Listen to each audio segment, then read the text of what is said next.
విశ్వాసం నమ్మకం ఎక్కడుందో సేవ అదేవిధంగా ముఖ్యంగా ఎడ్యుకేషన్ అండ్ హెల్త్ ఈ కార్యక్రమాలను క్రిస్టియన్ మిషనరీస్ ఈ దేశంలో ప్రతి పేదవాడికి అందుబాటులోకి తీసుకొచ్చారు.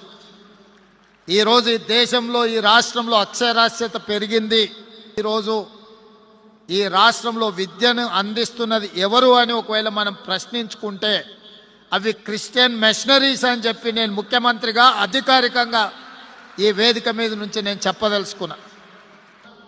పేదలకు నిరుపేదలకు విద్యను అందించి వాళ్ళలో ఒక విజ్ఞానాన్ని కలిగించి సమాజంలో మంచి పౌరులుగా తీర్చిదిద్దుతున్న క్రిస్టియన్ మిషనరీ స్కూల్స్ ఆదర్శంగా తీసుకోవాల్సిన సందర్భము అవసరం ఉన్నదని చెప్పి ముఖ్యమంత్రిగా నేను భావిస్తున్నా.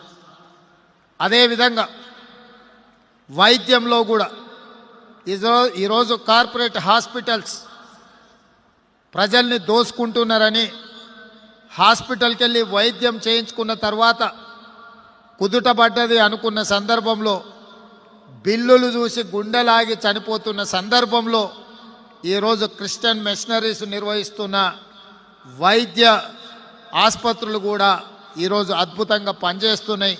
వాటిని ఆదర్శంగా తీసుకోవాల్సిన